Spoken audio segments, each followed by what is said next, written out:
Bonjour et bienvenue sur Anatomie avec Abdoulaye.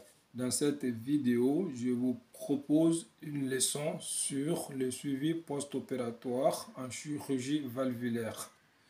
Cette vidéo va comporter deux parties. La première partie va porter sur la surveillance d'un traitement anticoagulant au long cours. Et dans la deuxième partie, j'aborderai la prévention de l'endocardite. Tout d'abord, intéressons-nous à la première partie de cette vidéo qui porte sur la surveillance d'un traitement anticoagulant au long cours. La première étape de la prise en charge d'un traitement anticoagulant est d'en comprendre clairement l'indication et, partant, l'objectif en termes de fourchette dans laquelle maintenir le taux de prothrombine ou mieux l'INR, International Normalized Ratio, seul indice permettant des comparaisons fiables entre les résultats obtenus auprès des différents laboratoires. L'objectif peut en effet différer selon l'indication du traitement anticoagulant. L'INR souhaité est ainsi plus faible pour la prévention des accidents emboliques liés à une fibrillation auriculaire qu'il ne l'est pour celle des accidents thromboemboliques liés à une prothèse valvulaire mécanique ou à une maladie veineuse thromboembolique.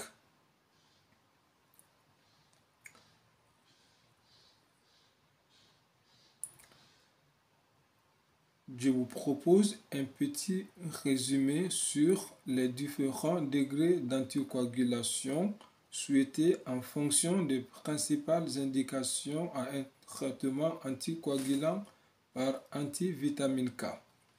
En cas de fibrillation auriculaire, l'INR doit être situé entre 2 et 3. En cas de maladie veineuse thromboembolique, l'INR doit être situé entre 2,5 et 3,5. En cas de prothèse valvulaire mécanique en position mitrale, l'INR doit être situé entre 3,5 et 4.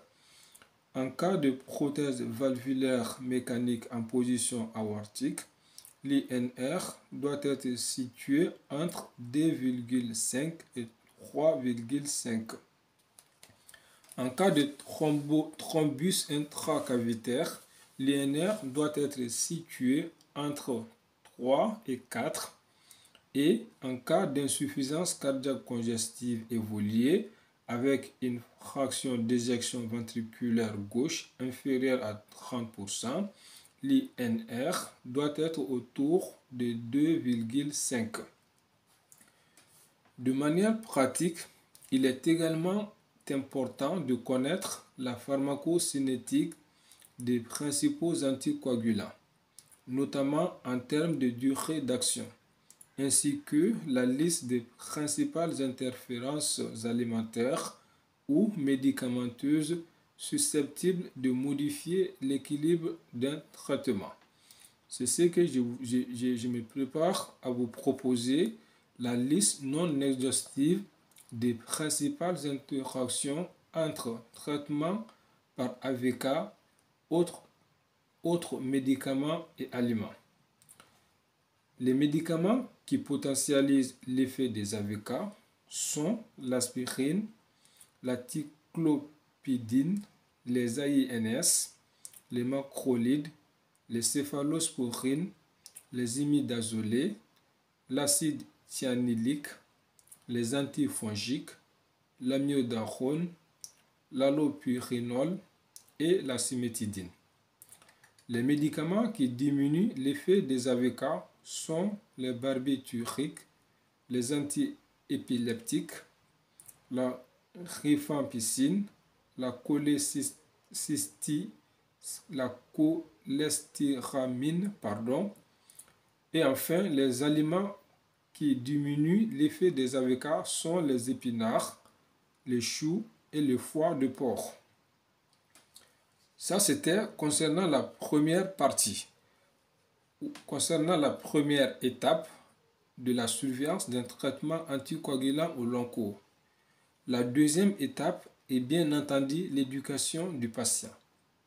Celle-ci comporte l'explication claire de l'intérêt du traitement, habituellement la prévention des accidents thromboemboliques et de ses contraintes pratiques, la nécessité de prise de sang et d'un suivi médical à intervalles réguliers.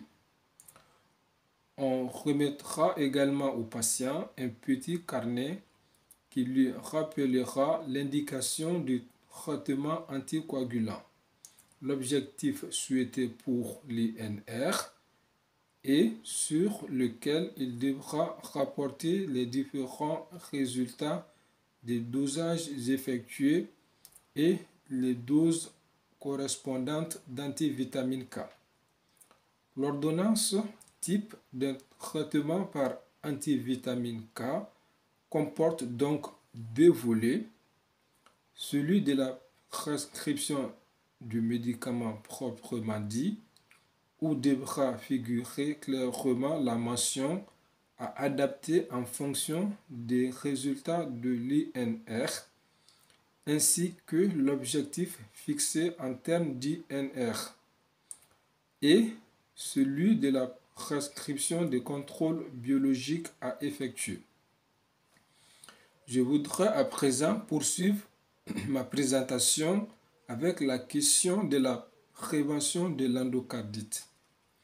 La prévention de l'endocardite reste nécessaire après une chirurgie valvulaire. Elle est d'autant plus importante que le risque infectieux est grand.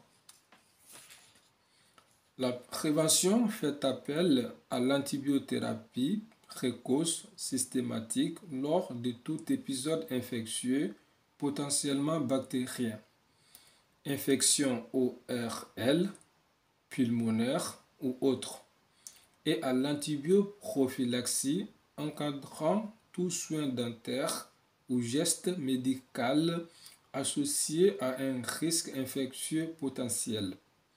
La nature et la durée de l'antibioprophylaxie sont conditionnées par l'importance du risque infectieux lié au type de chirurgie valvulaire effectuée.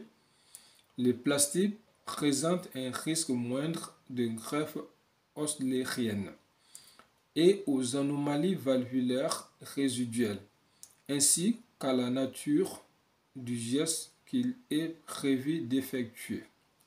C'est tout pour cette vidéo. On se donne rendez-vous pour une prochaine. Au revoir et à bientôt.